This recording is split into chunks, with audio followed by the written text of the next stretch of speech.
ଆଜି master chef ହାତରେ ରୋଷେଇ ଘରର ଦାୟିତ୍ୱ। କ'ଣ ଯେ ସେ ହବ?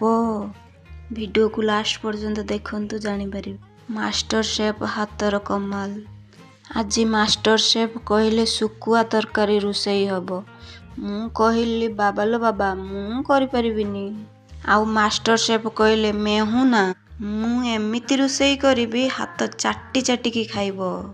ନିଜେ ତାର ସବୁ ପରିବା କାଟି ମସଲା ବାଟି ସବୁ ରେଡ଼ି। ମଝିରେ ମଝିରେ ଟିକେ ଚିନି ପାଟିରେ ପକେଇ ଦେଉଛନ୍ତି ମାଷ୍ଟର ସେଫ୍, ଟିକେ ଆଳୁ ଡାଙ୍ଗେଇ ଦେଉଛନ୍ତି। କ'ଣ ଯେ କରୁଛନ୍ତି ମାଷ୍ଟର ସେଫ୍? ସେ ଶୁଖୁଆ ଭଜାର ଯୋଉ ଗନ୍ଧ, ସେ ଘର ରହି ହବନି।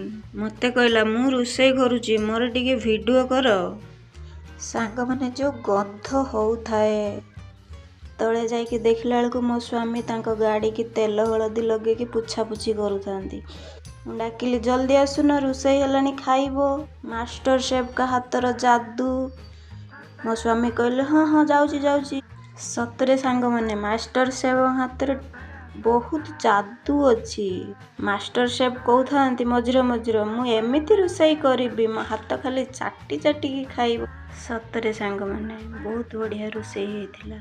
ମୁଁ ସିନା ଖାଇନଥିଲି, ସେ ଖାଇକି କହୁଥିଲେ ବହୁତ ସୁନ୍ଦର, ଟେଷ୍ଟି, ୟମି ୟମି।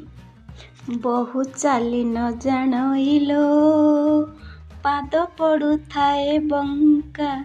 ବହୁ ଚାଲି ନ ଜାଣଇଲୋ, ପାଦ ପଡୁଥାଏ ବଙ୍କା। ଏମିତି ଗୀତ ମଝିରେ ମଝିରେ ଗାଇ ଗାଇକି ରୋଷେଇ ସାରିକି ଆଣିକି ନିଜେ ବାଡ଼ିକି ସବୁ ଖାଇଲେ। ମୁଁ ଟୋଟାଲ ଗଲିନି। ସାଙ୍ଗମାନେ, ଭିଡ଼ିଓ ଯଦି ଭଲ ଲାଗିଥାଏ ଲାଇକ୍, ସେୟାର, ସବସ୍କ୍ରାଇବ୍ କରିଦେବେ। ରହିଲି, ଜୟ ଜଗନ୍ନାଥ ସାଙ୍ଗମାନେ।